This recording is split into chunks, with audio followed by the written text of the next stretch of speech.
주일 오후에 우리 함께 나눌 말씀은 열왕기상 13장에 있는 말씀입니다. 여러분 열왕기상 13장 말씀을 우리 다 펴놓으시고요. 열왕기상 13장 말씀 우리 함께 나누도록 하겠습니다. 특별히 열왕기상 13장 말씀은 역사 가운데 있었던 한 사건을 기록을 하게 됩니다. 당시에 북쪽 이스라엘의 첫 왕, 초대 왕이 되었던 여로보암 왕 때 하나님의 뜻을 따라서 결국 말씀대로 순종하지 않고 금송아지를 세워서 이게 하나님이다 하고 우상을 섬기게 만들었던 여로보암이 하나님 마음을 아프게 한 거죠. 그래서 하나님께서 이 여로보암 왕을 경고하시려고 좀 다른 면에서 보면 돌아오게 하시려고 하나님께서 하나님의 사람을 이 여로보암 왕에게 보내게 됩니다. 근데 이제 그 사건을 통해서 하나님의 뜻이 무엇인지를 성경에 기록을 해놓은 거예요. 그래서 이제 열왕기상의 역사서 이야기를 쭉 기록하다가 갑자기 13장에 와서 한 장의 말씀이 삽입이 된 겁니다. 그때 이런 일이 있었는데도 여로보암은 하나님 말을 듣지 않았다. 그 내용이 기록이 된 거예요. 근데 이런 내용이 굉장히 중요합니다. 그 당시에 하나님께서 솔로몬이 우상을 섬기면서 나라를 둘로 나누었죠. 제가 이제 지도를 좀 보여드릴 텐데요. 여기 보시면 이게 지난주에 세겜이란 곳에서 여로보암이 사람들을 불러놓고 거기서 이제 하나님을 섬기게 하기 위해서 단과 베델의 금송아지를 세우는 사건이 나오거든요. 이 세겜이 그 당시 중심이 되었었는데 다음 지도를 이렇게 넘겨주시면 이 세겜에서 이스라엘 사람들이 남쪽으로 내려가는 것을 막기 위해서 여기 남쪽에서는 단, 남쪽에서는 베델, 북쪽에서는 단이 두 곳에 금송아지를 세우게 됩니다. 그래서 여기 경계선을 제가 이렇게 좀 그어놨는데 이 베델이 어떻게 보면 남쪽과 북쪽의 경계선과 같은 거예요. 그래서 거기 라마가 있고, 라마가 사무엘의 고향이죠. 그다음에 예루살렘이 여기 있는데 예루살렘이 다윗이 왕궁에 있던 곳이고 다윗이 성전, 그 당시는 성전을 세우기 전이고 솔로몬이 성전을 세웠죠. 솔로몬이 성전을 세운 곳이 예루살렘입니다. 그래서 예루살렘에 이스라엘의 중심이 있었기 때문에 만약에 절기가 되면 6월절이나 초막절이나 아니면 맥주리절이 되면 성전에서 예배를 드리게 됩니다. 근데 이제 북쪽에 있는 사람들이 이 절기가 되면 이제 성전에 모이게 되는 거예요. 근데 그것을 막기 위해서 단과 베델에 금송아지를 세운 겁니다. 여기서 예배 드리라. 하나님은 우리가 믿는 하나님과 똑같은 하나님이니까 여기서 예배를 드리라 하고 이제 금송아지를 세워놓은 거예요. 이 하나님의 모양을 금송아지로 만드는 거죠. 지난주도 제가 말씀을 드렸지만 이 여로보암이 애굽에 있을 때 애굽의 문화를 배워온 겁니다. 그래서 애굽의 이 신이 바로 송아지 신입니다. 그래서 이제 이 단에다가 북쪽에 있는 사람들은 단에다 세우고 남쪽에는 베델에 세워가지고 여기서 예배를 드리게 했던 거예요. 그러니까 하나님께서 화가 나신 거죠. 그래서 이제 이 심판을 하실 수도 있지만 기회를 주는 겁니다. 그래서 13장을 오늘 보시면요. 하나님의 사람이 나타나요. 그리고 이 베델에 있는 제단에서 이렇게 예배를 드리고 있을 때 하나님께서 이렇게 한 번 더 눌러주시면 이 베델에서 예배를 드리고 있을 때 하나님의 사람이 나타나게 되는데요. 우리 1절 한번 보십시오. 13장 1절에 보면 보라 그때 하나님의 사람이라고 되어 있어요. 근데 이름이 기록되어 있지 않지만 하나님의 사람입니다. 하나님의 사람이 여호와의 말씀으로 말미암아 유다에서부터 베델에 이르니라고 되어 있죠. 그래서 베델에서 금송아지 제단을 쌓아놓고 예배를 드리고 있었던 거예요. 그래서 베델에 이르니 마침 여로보암이 제단 곁에서 분향을 하고 있었다고 되어 있어요. 분향을 한다는 것은 기도한다는 걸 의미하는 거거든요. 그래서 이 베델에서 예배를 드리고 있을 때 하나님께서 하나님의 사람을 보내서 예언을 합니다. 네가 계속 우상을 섬기면, 이 금송아지를 섬기면 네 집안을 망하게 할 거다. 그런 예언을 하게 돼요. 여러분 거기 2절 한번 보십시오. 하나님의 사람이 제단을 향하여 여호와의 말씀으로 외쳐 이르되 제다나 여호와께서 이같이 말씀하시기를 다윗의 집에 요시야라 이름하는 아들을 낳으리니 그가 네 위에 분향하는 이 산당 제사장을 네 위에서 제물을 바칠 것이요 네 위에서 제물을 바칠 것이요 그리고 또 사람의 뼈를 네 위에서 사르리라 하였느니라 이렇게 말씀을 해주시죠. 여기 보면 다윗의 집에 요시야라 이름한 아들이 나오게 된다라고 되어 있는데 요시야는 한참 뒤에 나오죠. 이거 지금 남쪽에서는 르호보암, 다윗의 솔로몬의 아들 르호보암이죠. 르호보암, 아비암, 아사, 그 다음에 요람, 아하시야, 그 다음에 요아스, 요야김, 요아스 다음에 아마샤죠. 아마샤, 우시야, 요담, 아하시야, 그 다음 아하스, 우시야, 요담, 아하스, 히스기야, 머나세 다음에 이제 요시야가 나오죠.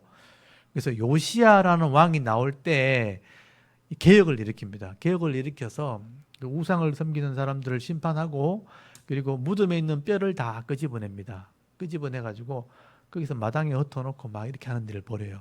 그래서 하나님께서 요시야라는 아들이 나올 때 이런 산당을 섬기는 사람들, 이런 사람들을 다 부끄럽게 만들겠다.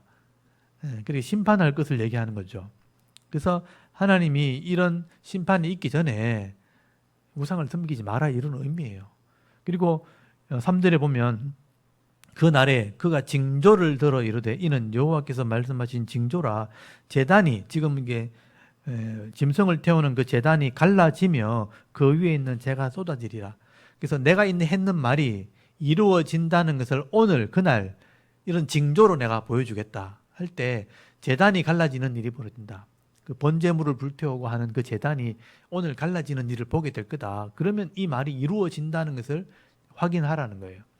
근데 4절에 보시니까 여로보암이 갑자기 예배를 드리는데 어떤 사람이 나타나가 막 큰 소리 치고 막 이렇게 하니까 화가 난 거죠. 저 사람을 잡아라 하면서 손을 이렇게 막 폈는데 그 손이 굳어버립니다. 이 놀라운 일이 벌어진 거죠. 4절 끝에 한번 보세요. 손을 펴며 그를 잡으라 하더라. 그를 향하여 편 손이 말라 다시 거두지 못했다. 이런 표현 나오죠. 여러분 손 마른 병 이런 거 못 들어보셨죠? 저는 평생 살면서 여러 환자들을 만났지만 손 마른 병이 있다는 걸 제가 처음 알았거든요. 근데 실제로 제가 봤어요. 그게 무슨 병이냐면 손끝에서부터 점점 굳어가는 병이에요. 제가 이렇게 만져봤거든요. 손이 어떻게 되냐면 그 사람은 그 상태가 그 당시에 어땠냐면 손끝에서부터 손이 이렇게 펴져가지고 안 구부러져요. 이렇게 펴진 상태에서 여기까지 어깨까지 굳었어요. 그러니까 만져보면 우리 그 바게트 빵 있죠. 바게트 빵 만지면 딱딱하잖아요. 끝에 안에는 좀 촉촉한데 밖에는 딱딱하죠. 그거 만지는 것처럼 돼. 손이 거칠어가지고 막 나무 껍데기처럼 딱딱 있는 거예요. 그러니까 이게 안 구부러지는 거라.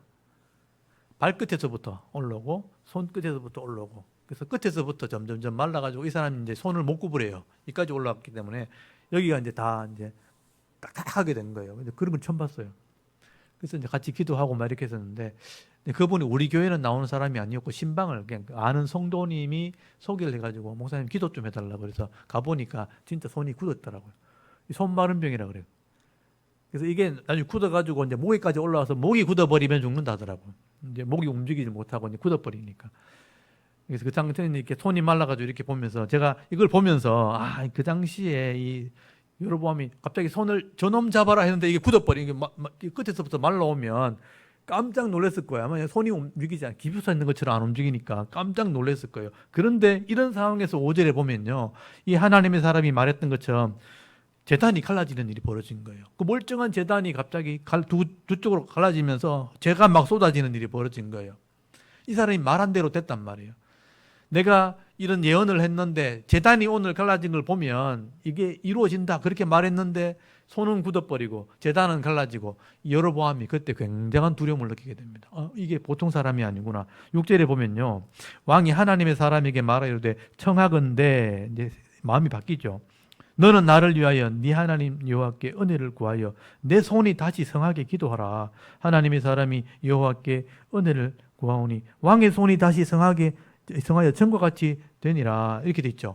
그러니까 이 사람이 보통 사람이 아니라는 걸 느끼고 난 뒤에, 하나님의 사람이라는 걸 알고 난 뒤에 하나님께 좀 기도해달라, 손을 좀 고쳐달라 하니까 또 기도하니까 또 고쳐졌어요 또.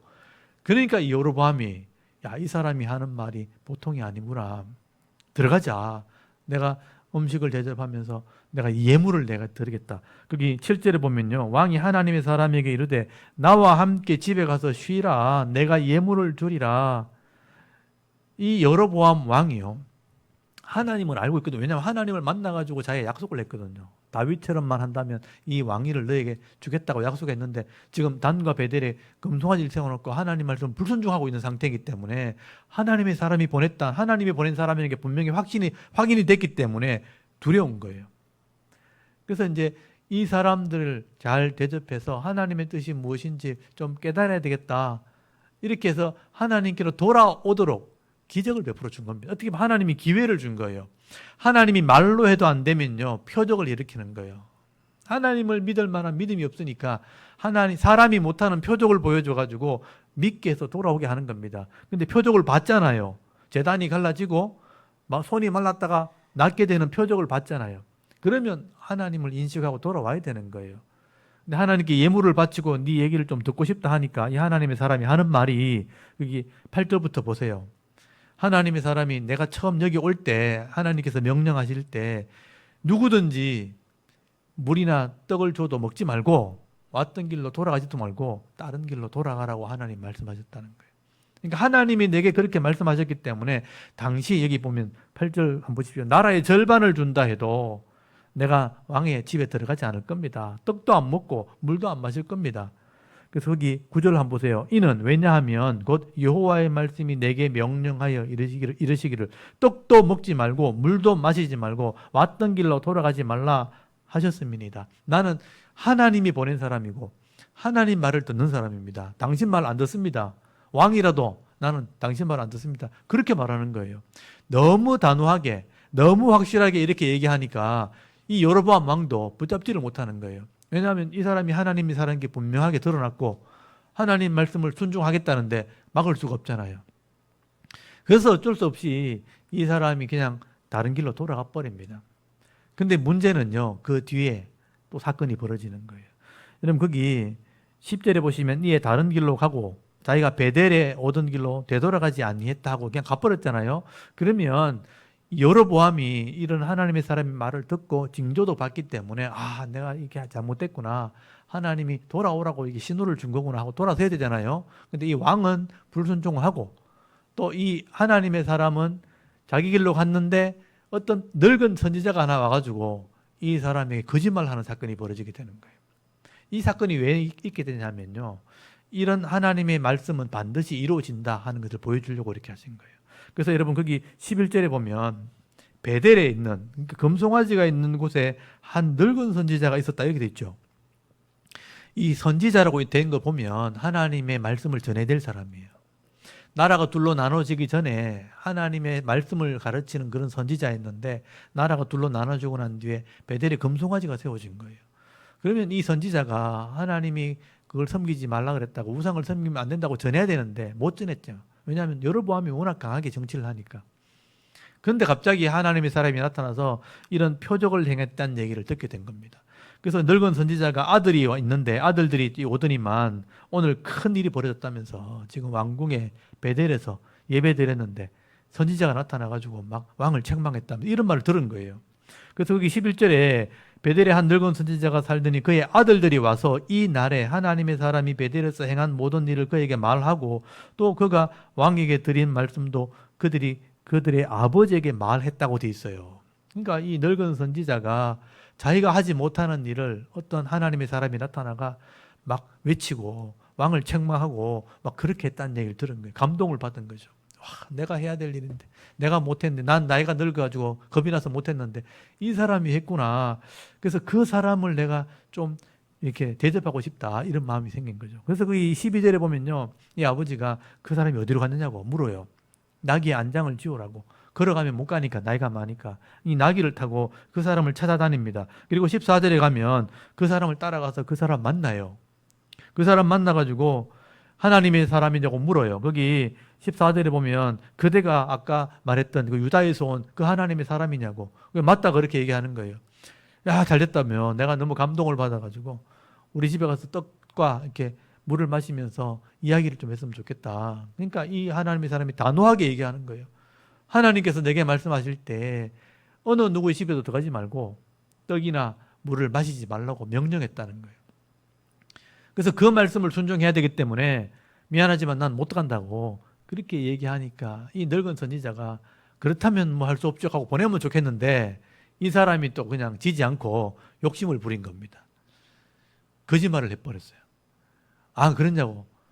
나도 하나님의 말씀을 들었는데 당신 데리고 가서 먹이라 그랬다면서 거짓말을 해버리는 거예요. 자기가 하고 싶은 그 욕심에서 또 이야기를 하고 싶은, 듣고 싶은 욕심에서 거짓말을 하게 됩니다.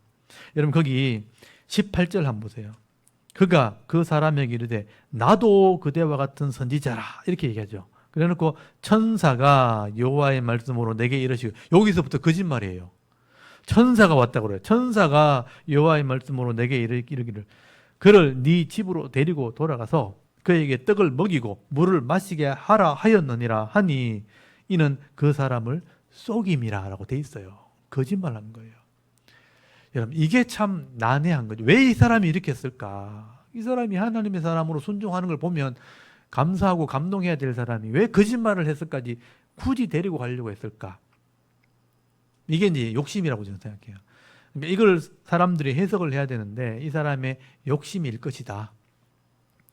그러면 여러분 집에 데리고 와서 대접을 하고 너무 감동했고 이 사람이 한 게 너무 잘했으니까 음식을 대접하고 식사 대접하는 것은 유대인들에게는 굉장한 호의를 베푸는 거거든요. 그럼 이게 잘한 것일까요? 못한 것일까요? 하나님의 선지자가 하나님의 사람을 대접한 거잖아요. 이게 참 애매하죠. 분명히 잘한 것 같은데 이 사람은 하나님 명령을 따라서 먹지도 말고 마시지 말고 들어가지 말라 그랬는데 그걸 어기게 만들었잖아요. 그런 면에서는 참 잘못된 것 같죠.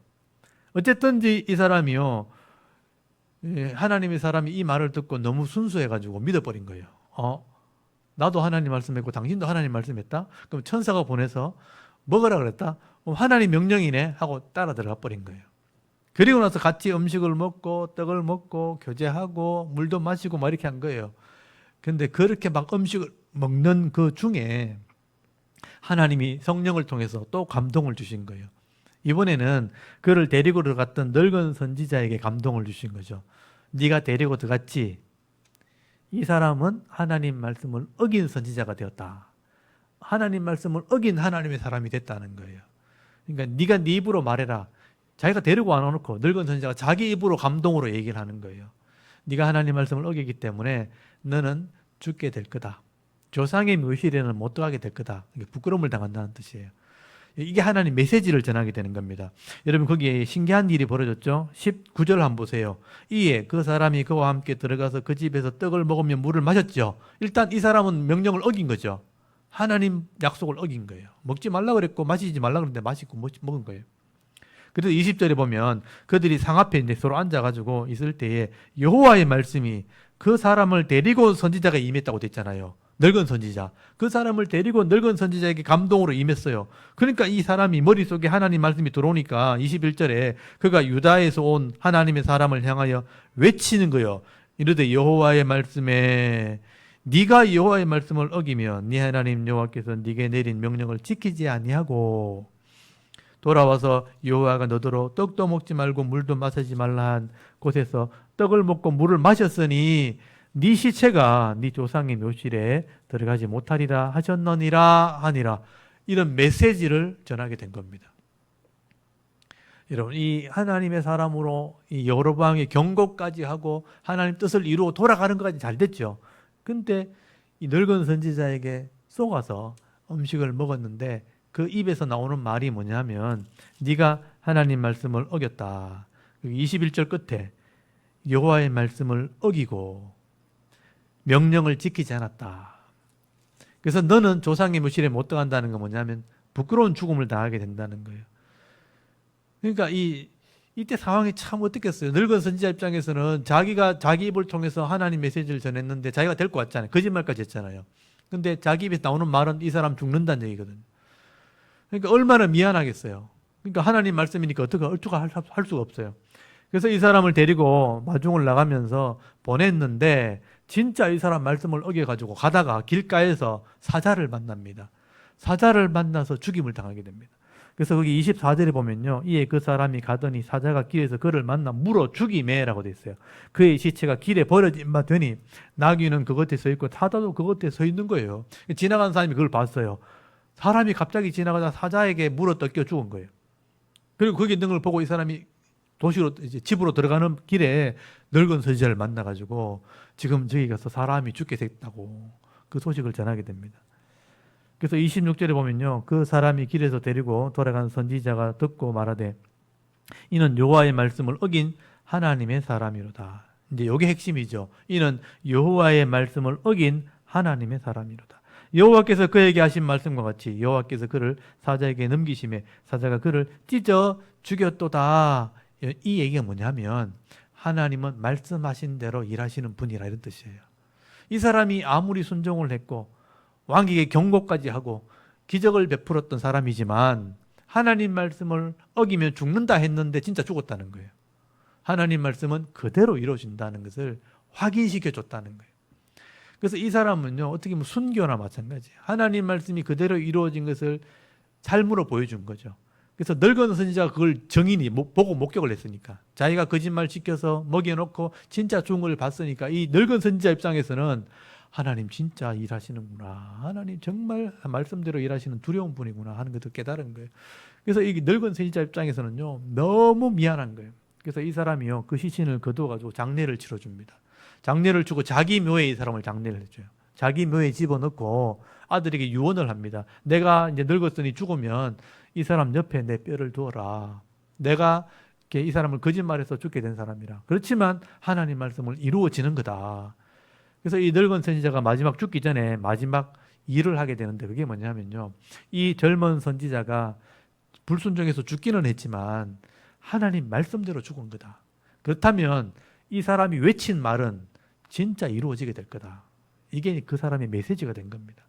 그 시대의 메시지가 된 거예요.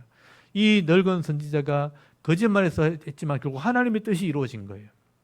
안타까운 일이지만 하나님은 말씀하신 대로 일하시는 분이구나.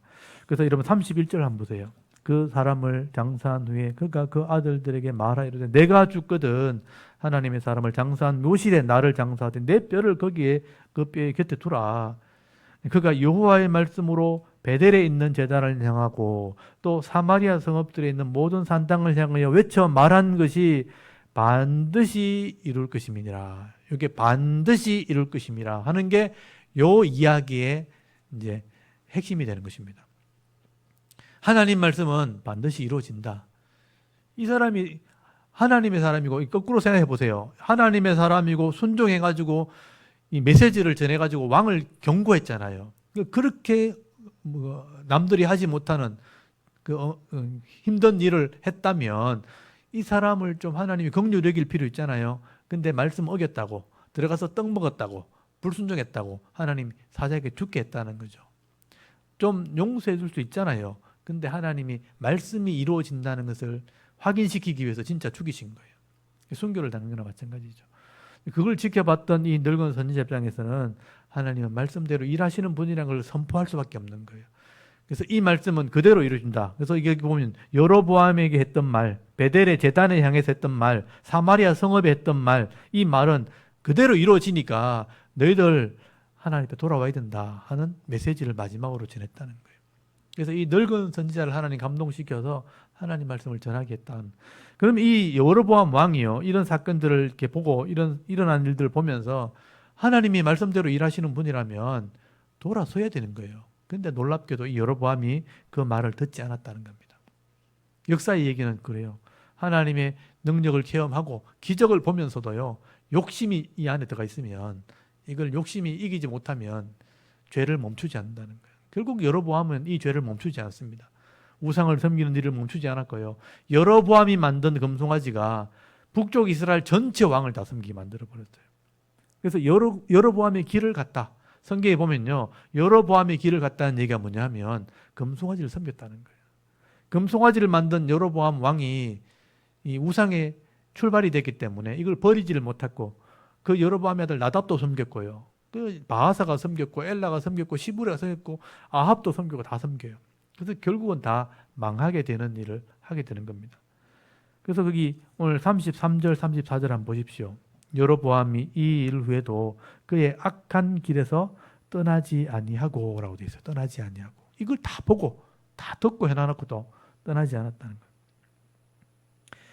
예, 다시 일반 백성을 산당의 제사장으로 삼때, 금송아지 섬기는 제사장을 삼을 때 양 7마리 가져오면 양을 가져오면, 소를 가져오면 제사장 삼아준 거예요.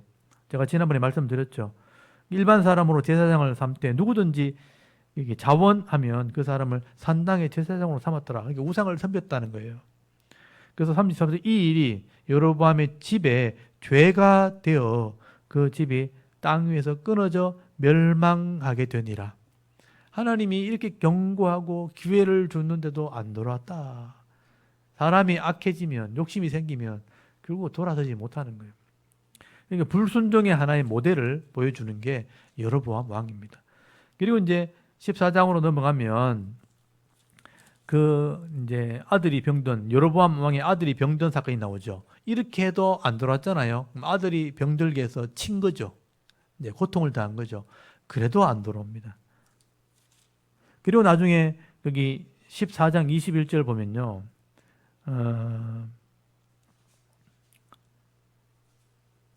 14장에는 이제 남쪽에 그 로보암 왕의 얘기가 나오고요. 그 다음에 거기 20절, 14장 20절에 보면 여로보암 왕이 왕인 지 22년이라 그가 그의 조상들과 함께 자매 그의 아들 나답이 왕이 됐다고 돼 있죠. 그래서 여로보암 다음에는 나답이 왕이 되었는데 이 나답도 여전히 악을 행하게 됩니다. 그래서 그런 얘기들이 이제 15장에 이어서 계속 나오게 되는 거예요. 그래서 저는 이 한 장, 13장 한 장을 이렇게 놓은 사건을 보면서 악한 왕이지만 하나님께서 기회를 준다는 거예요. 기회를 줘서 깨닫고 돌아올 수 있도록. 그죠? 끝까지 안 들어오면 결국은 심판하는 이야기가 이스라엘 역사 이야기입니다. 그래서 남쪽에는 르호보암이 우상을 섬기고 북쪽에는 여로보암이 우상을 섬기게 될 때 두 나라가 다 타락을 하게 되죠. 그래서 남쪽은 그래도 선지자를 보내면 돌아와요. 또 깨닫고 회개하고 돌아오고, 북쪽은 돌아오지 않게 됩니다. 안 오니까 반란, 반역이 일어나고. 그래서 그 두 가지를 비교해서 보셔야 돼요. 그래서 이제 앞으로 이스라엘 왕들 얘기를 제가 계속 하게 될 텐데, 앞으로 왕들과 그 한 사람 한 사람의 신앙의 성격들을 이렇게 보면서 하나님이 그들을 어떻게 역사하셨는가. 저는 이걸 보면서요, 하나님께서 이런 왕들의 얘기를 자세히 기록해 놓은 것은 오늘 신약의 성도들이 우리가 왕 같은 제사장이거든요. 한 사람 한 사람 똑같아요. 하나님이 믿을 수 있는 기회도 주시고 불순종하는 것을 보면서 돌아올 기회도 주신다는 거예요. 근데 그런 기회를 수없이 우리 경험하면서도 끝까지 돌아오지 않으면, 하나님 주신 이 시간 안에 돌아오지 않으면 결국은 고통 속에 살다가 망하는 거예요. 근데 은혜를 알고 하나님의 뜻을 깨닫고 하나님 마음을 하나님께로 향하며 돌아오게 되면요, 이런 어려움이 생겨도 회복이 있고 위로가 있고 복이 있다는 것이죠. 그걸 누릴 수 있는 것이 성도의 복이라는 겁니다. 근데 이걸 큰 차이 나는 것처럼 보이지 않지만 우리가 지나고 나면 이게 엄청난 차이가 나는 거예요. 그래서 우리 여러분, 이 시간이라는 걸 정말 허비하시면 안 돼요. 시간을 허비하게 되면 결국은 인생을 허비하게 되고, 인생을 허비하게 되면 돌이킬 수 없는 그런 후회를 하게 되어지는 것입니다. 그래서 이런 걸 보면서 삶의 지혜를 얻게 되는 거예요. 제가 오늘 시편의 말씀을 나눴잖아요. 하나님을 경외하는 것이 우리의 지혜와 믿음이다. 우리의 지혜라. 그래서 하나님을 경외하면서 하나님을 예배하는 것이 좋은 마음을 얻게 되는 거다. 좋은 심성, 특별한 마음을 얻게 되는 것이죠. 그래서 오늘 이런 역사적인 사건들을 보면서 하나님의 마음을 좀 깨닫기를 원합니다. 하나님께서 우리를 사랑하셔서 때로는 은혜의 기회를 주시기도 하고, 때로는 잘못된 길을 갈 때 책망을 그렇게 하시는 경우도 있다는 거예요. 그걸 잘 깨달아서 눈치를 보면서 하나님께 돌아오는 삶을 사실 수 있기를 바랍니다. 그렇게 할 때 하나님께서 우리를 도와주십니다. 도와주셔서 할 수 있도록, 이길 수 있도록. 그래서 은혜를 베풀어 주시는 거죠. 그래서 고린도후서에 보면요, 하나님께서, 고린도전서입니다. 고린도전서에 보면 하나님께서 우리가 시험 당할 때 우리가 감당하지 못할 시험은 주시지 않아요. 그래서 피할 길도 주시고 감당할 능력도 주신다라고 되어 있습니다. 어려움이 왔다 그래서 절대 낙심하거나 신앙을 포기하거나 여러분 실족하지 마시고 늘 하나님의 뜻을 물으면서 돌아와서 은혜를 누리면서 회복하는 그런 믿음 있는 성도들이 다 되실 수 있기를 바랍니다. 그래서 오늘 제가 13장 한 장 말씀만 일부러 묵상을 했습니다. 이 한 장 말씀을 같이 한번 낭독을 하면서 같이 기도 제목을 좀 삼았으면 좋겠습니다. 오늘 열왕기상 13장 한 장 이 말씀 함께 우리 낭독을 하고 기도하도록 하겠습니다. 열왕기상 13장. 보라, 그때에 하나님의 사람이 여호와의 말씀으로 말미암아 유다에서부터 베델에 이르니 마침 여로보암이 제단 곁에 서서 분향하는지라. 하나님의 사람이 제단을 향하여 여호와의 말씀으로 외쳐 이르되, 제단아 제단아, 여호와께서 이와 같이 말씀하시기를 다윗의 집에 요시아라 이름하는 아들을 낳으리니 그가 내 위에 분향하는 산당 제사장을 내 위에서 제물로 바칠 것이요 또 사람의 뼈를 내 위에서 사르리라 하셨느니라 하고, 그날에 그가 징조를 들어 이르되, 이는 여호와께서 말씀하신 징조라. 제단이 갈라지며 그 위에 있는 재가 쏟아지리라 하매, 여로보암 왕이 하나님의 사람이 베델에 있는 제단을 향하여 외쳐 말함을 들을 때에 제단에서 손을 펴며 그를 잡으라 하더라. 그를 향하여 편 손이 말라 다시 거두지 못하며, 하나님의 사람이 여호와의 말씀으로 보인 징조대로 제단이 갈라지며 재가 제단에서 쏟아진지라. 왕이 하나님의 사람에게 말하여 이르되, 청하건대 너는 나를 위하여 내 하나님 여호와께 은혜를 구하여 내 손이 다시 성하게 기도하라. 하나님의 사람이 여호와께 은혜를 구하니 왕의 손이 다시 성하도록 전과 같이 되니라. 왕이 하나님의 사람에게 이르되, 나와 함께 집에 가서 쉬라. 내가 네게 예물을 주리라. 하나님의 사람이 왕께 대답하되, 왕께서 왕의 집 절반을 내게 준다 할지라도 나는 왕과 함께 들어가지도 아니하고 이곳에서는 떡도 먹지 아니하고 물도 마시지 아니하리니, 이는 곧 여호와의 말씀이 내게 명령하여 이르시기를 떡도 먹지 말며 물도 마시지 말고 왔던 길로 되돌아가지 말라 하셨음이니이다 하고, 이에 다른 길로 가고 자기가 베델에 오던 길로 되돌아가지도 아니하니라. 베델에 한 늙은 선지자가 살더니 그의 아들들이 와서 이날에 하나님의 사람이 베델에서 행한 모든 일을 그에게 말하고, 또 그가 왕에게 드린 말씀도 그들이 그들의 아버지에게 말한지라. 그들의 아버지가 그들에게 이르되, 그가 어느 길로 가더냐 하니, 그의 아들들이 유다에서부터 온 하나님의 사람의 간 길을 보았음이라.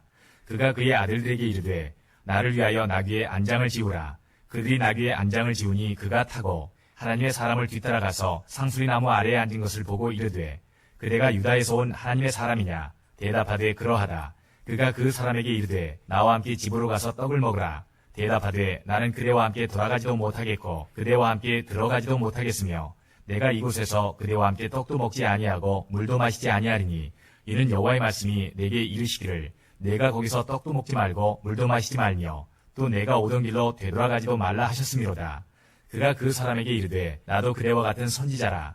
천사가 여호와의 말씀으로 내게 이르기를 그를 내 집으로 데리고 들어가서 그에게 떡을 먹이고 물을 마시게 하라 하였느니라 하니, 이는 그 사람을 속임이라. 이에 그 사람이 그와 함께 돌아가서 그의 집에서 떡을 먹으며 물을 마시니라. 그들이 성 앞에 앉아 있을 때에 여호와의 말씀이 그 사람을 데려온 선지자에게 임하니, 그가 유다에서부터 온 하나님의 사람을 향하여 외쳐 이르되, 여호와의 말씀에 내가 여호와의 말씀을 어기며 내 하나님 여호와께서 내게 내리신 명령을 지키지 아니하고 돌아와서 여호와가 너더러 떡도 먹지 말고 물도 마시지 말라 하신 곳에서 떡을 먹고 물을 마셨으니 네 시체가 내 조상들의 묘실에 들어가지 못하리라 하셨느니라 하니라. 그리고 자기가 데리고 온 선지자가 떡을 먹고 물을 마신 후에 그를 위하여 나귀의 안장을 지우니라. 이에 그 사람이 가더니 사자가 길에서 그를 만나 물어 죽이매, 그의 시체가 길에 버림받으니 나귀는 그 곁에 서 있고 사자도 그 시체 곁에 서 있더라. 지나가는 사람들이 길에 버린 시체와 그 시체 곁에 선 사자를 보고 그 늙은 선지자가 사는 성읍에 가서 말한지라. 그 사람을 길에서 데리고 돌아간 선지자가 듣고 말하되, 이는 여호와의 말씀을 어긴 하나님의 사람이로다. 여호와께서 그에게 하신 말씀과 같이 여호와께서 그를 사자에게 넘기심에 사자가 그를 찢어 죽였도다 하고, 이에 그의 아들들에게 말하여 이르되, 나를 위하여 나귀의 안장을 지우라. 그들이 안장을 지우매 그가 가서 본즉 그의 시체가 길에 버림받되었고 나귀와 사자는 그 시체 곁에 서 있는데, 사자가 시체를 먹지도 아니하였고 나귀를 찢지도 아니하였더라. 늙은 선지자가 하나님의 사람의 시체를 들어 나귀에 실어 가지고 돌아와 자기 성읍으로 들어가서 슬피 울며 장사하되, 곧 그의 시체를 자기의 묘실에 두고 오호라 내 형제에 하며 그를 위하여 슬피 우니라. 그 사람을 장사한 후에 그가 그 아들들에게 말하여 이르되, 내가 죽거든 하나님의 사람을 장사한 묘실에 나를 장사하되 내 뼈를 그의 뼈 곁에 두라. 그가 여호와의 말씀으로 베델에 있는 제단을 향하고 또 사마리아 성읍들에 있는 모든 산당을 향하여 외쳐 말한 것이 반드시 이룰 것임이니라. 여로보암이 이 일 후에도 그의 악한 길에서 떠나 돌이키지 아니하고 다시 일반 백성을 산당의 제사장으로 삼되 누구든지 자원하면 그 사람을 산당의 제사장으로 삼았으므로 이 일이 여로보암 집의 죄가 되어 그 집이 땅 위에서 끊어져 멸망하게 되니라. 아멘. 네, 오늘 이 말씀들을 보시면서 하나님은 정말 말씀대로 일하시는 분이라 하는 것을 다시 한번 깨달을 수 있기를 바랍니다. 그래서 저는 이 말씀을 이렇게 읽으면서 이 하나님의 말씀의 약속대로 일하시는 분이라는 것을 제가 분명히 알게 됐기 때문에 저도 하나님 말씀을 따라 순종하려고 애를 쓰는 거예요. 성도들도 이렇게 해야 복을 받습니다. 안 그러면 기도의 응답도 없고 복도 못 받아요. 말씀대로 해야만, 말씀대로 기도해야만 하나님이 일하시는 분이라는 걸 꼭 기억하시고요. 오늘도 이 말씀들을 66권의 말씀을 잘 배워서 말씀대로 순종해서 우리 가정과 기업이 은혜와 복이 있도록, 그리고 교회와 우리 대구에 있는 교회들과 한국에 있는 교회들이 하나님의 뜻을 따라 하나님을 경외하고 예배할 때 결국 교회와 이 나라가 복을 받을 수 있도록, 말씀대로 되어지는 은혜가 있도록 이 교회는 말씀을 가르치는 사명 잘 감당하고 성도는 그 말씀대로 복을 받아서 정말 하나님 말씀이 진리라는 것을 보여주는 그런 역할을 하는 그런 은혜가 있도록 여러분 기도할 수 있기를 바랍니다. 그걸 위해서 기도하면 하나님이 기뻐하시는 거예요. 왜냐하면 하나님이 그렇게 일하시기를 원하시기 때문에. 그래서 그런 성도가 되도록 그런 교회와 또 그런 가정이 될 수 있도록 여러분 기도하시고요. 일주일 동안 삶 가운데서도 은혜가 있도록 한번 기도하고 또 예배를 마치도록 하겠습니다. 다 같이 하나님께 한번 기도드리겠습니다. 하나님 아버지 은혜를